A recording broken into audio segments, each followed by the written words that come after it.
السلام علیکم ورحمۃ اللہ وبرکاتہ۔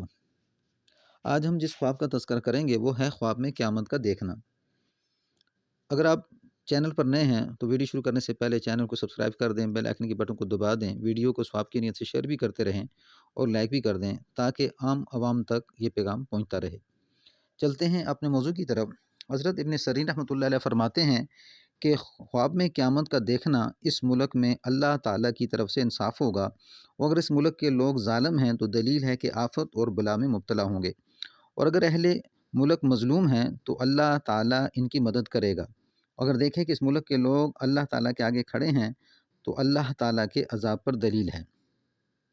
حضرت ابراہیم کرمانی رحمۃ اللہ علیہ فرماتے ہیں کہ خواب میں دیکھے قیامت قائم ہے، اگر مظلوم ہے تو ظالم پر قابو پائے گا اور غم سے نجات ہوگی۔ اگر دیکھے کہ کوئی علامت ظاہر ہوئی ہے جیسا کہ آفتاب مغرب سے نکلا ہے یا دجال یا جوج مجوج ظاہر ہوئے ہیں تو چاہیے کہ توبہ کرے اور اللہ تعالیٰ کی طرف رجوع کرے۔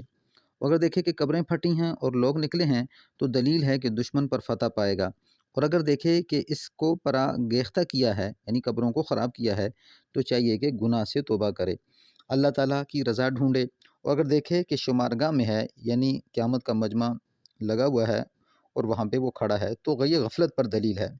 اللہ تعالیٰ کا ارشاد ہے اقترب للناس حسابهم وهم فی غفلۃ معرضون، کہ لوگوں کا حساب قریب ہو گیا اور وہ غفلت میں منہ پھیر کر پھرتے چلے جا رہے ہیں۔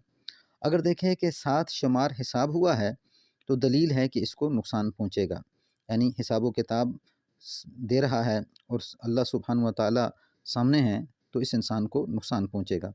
اللہ تعالیٰ کا ارشاد ہے فَحَاسَبْنَاهَا حِسَابًا شَدِيدًا وَعَذَّبْنَاهَا عَذَابًا نُكْرًا، ہم اس کا سخت حساب لیں گے اور اس کو برا عذاب دیں گے۔ اگر دیکھیں کہ اعمال تلے ہیں اور اس کی نیکیاں غالب ہیں تو دلیل ہے کہ اس کا انجام نیک ہوگا۔ اللہ تعالیٰ کا ارشاد ہے فَمَن ثَقُلَتْ مَوَازِينُهُ فَأُولَٰئِكَ هُمُ الْمُفْلِحُونَ، تو جن کے عملوں کے وزن بھاری ہوں گے تو وہ نجات پانے والے ہیں۔ اگر دیکھیں کہ اس کی بدی نیکی سے زیادہ ہے تو دلیل ہے کہ اس کا انجام برا ہوگا۔ اللہ تعالیٰ کا ارشاد ہے وَمَنْ خَفَّتْ مَوَازِينُهُ فَأُولَٰئِكَ الَّذِينَ خَسِرُوا أَنفُسَهُمْ فِي جَهَنَّمَ خَالِدُونَ، کہ جن کی نیکیاں ہلکی ہیں وہی ہیں جنہوں نے اپنی جانوں کو خسارے میں ڈالا ہے، وہ ہمیشہ دوزخ میں رہیں گے۔ اگر دیکھیں کہ اس کی ترازو وزنی ہے اور نامہ مال اس کے دائیں ہاتھ میں ہے تو دلیل ہے کہ وہ راہ راست پر ہوگا۔ اللہ تعالیٰ کا ارشاد ہے وَأَنزَلْنَا مَعَهُمُ الْكِتَابَ وَالْمِيزَانَ لِيَقُومَ النَّاسُ بِالْقِسْطِ، اور ہم نے ان کے ساتھ کتاب اور میزان کو اتارا تاکہ لوگوں کو انصاف پر قائم کریں۔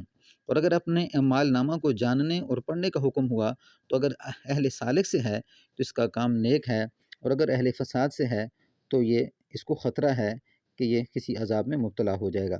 فرمان حق تعالی ہے اقرا کتابک کفا بنفسک الیوم علیک حسیبا، اپنی کتاب پڑھ تیری جان کے حساب کے لیے کافی ہے۔ اگر دیکھے کہ پلسرات پر ہے تو دلیل ہے کہ راہ راست پر جائے گا، اور اگر دیکھے کہ پلسرات پر چل نہیں سکا ہے تو بھی راہ راست پر ہی ہوگا۔ السلام علیکم ورحمۃ اللہ وبرکاتہ۔